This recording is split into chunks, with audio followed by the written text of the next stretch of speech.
लिए।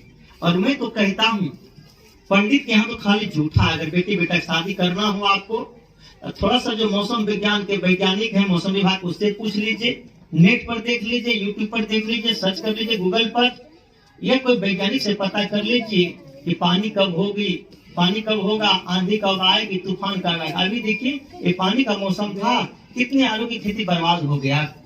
हमारे यहाँ जगताम में अभी सच्ची घटना है। 3 मई को एक लड़की की शादी थी,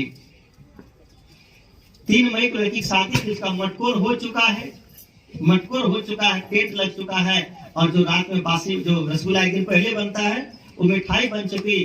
80,000 का टेंट लगा था बेचारा का, हमारे आश्रम के जस्ट बगल में। और 3 तारीख को शादी है और 3 तारीख को 9 बजे उसके पिताजी की मृत्यु हो गई।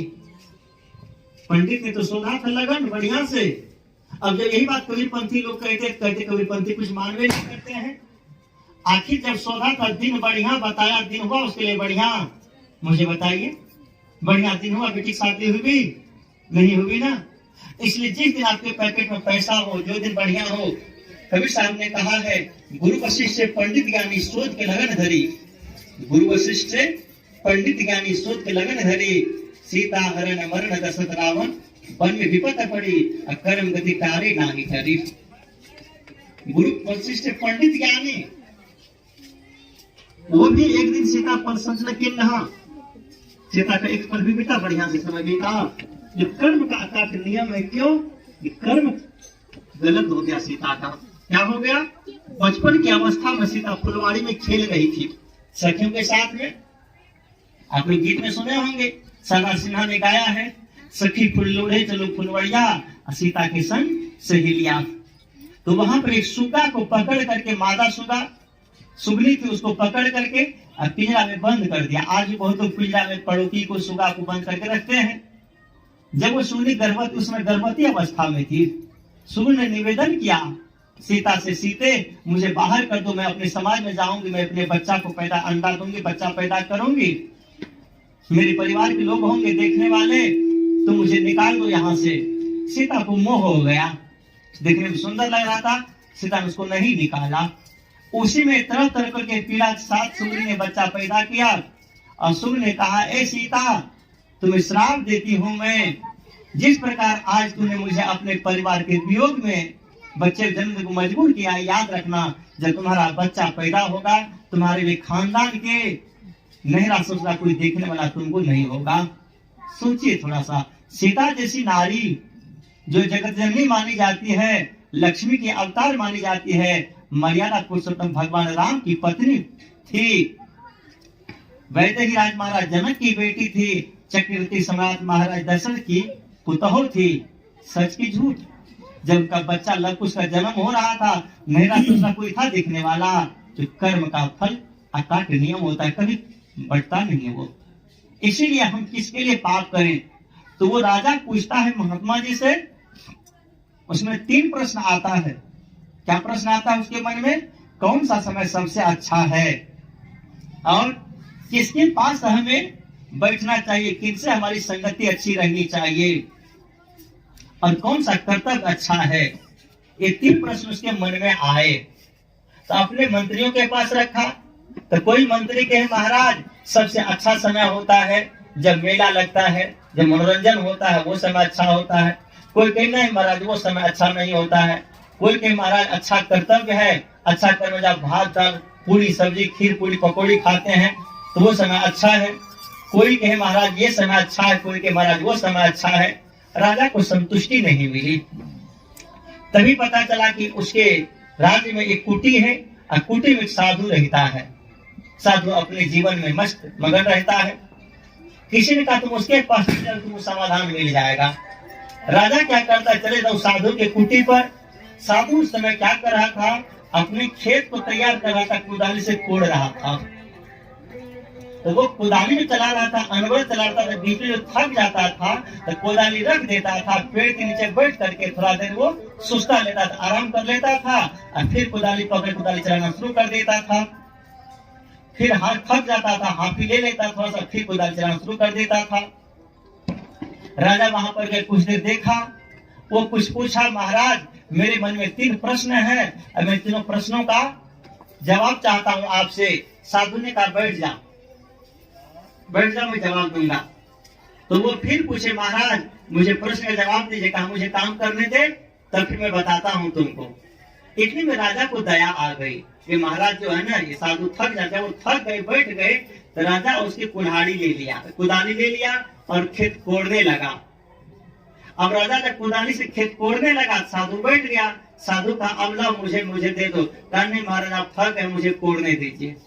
इस तरह राजा खेत कोड़ते कोड़ते कोड़ते लगभग शाम हो गए।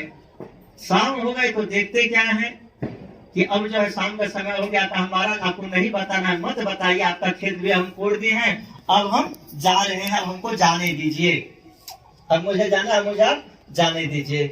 ठीक है मैं तुमको बताऊंगा। वो देखो कौन आ रहा है। उधर से एक आदमी आ रहा था,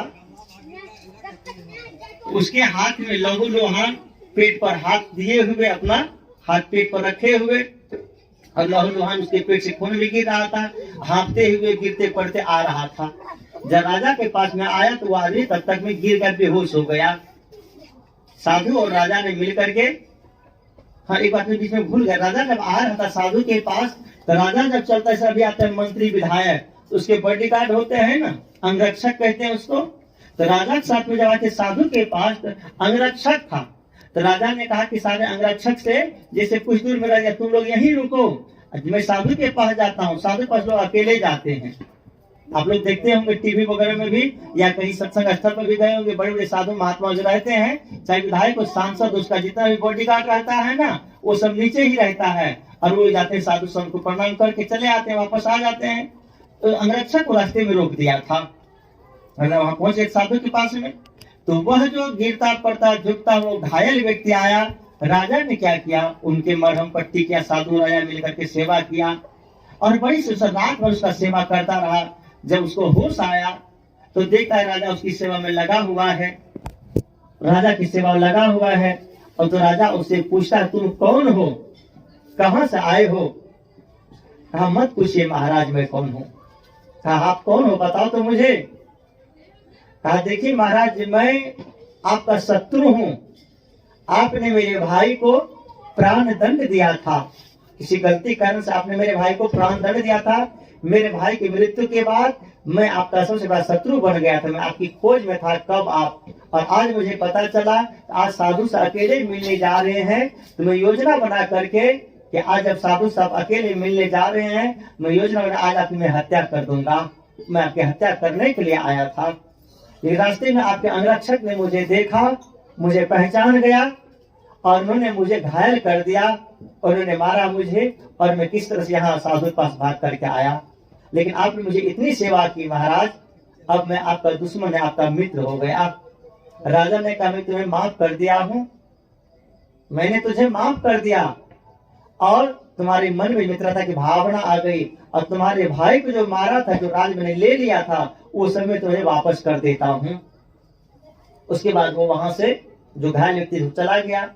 तो वो पूछता है, राजा पूछते हैं साधु से कि महाराज जी अब तो मुझे बता दीजिए, अब तो मुझे बता दीजिए कि जीवन में सबसे अच्छा समय कौन सा है, अच्छा कर्म कौन सा है, मेरा कर्तव्य क्या होना चाहिए, और मुझे किसके साथ में अच्छा समय बिताना चाहिए।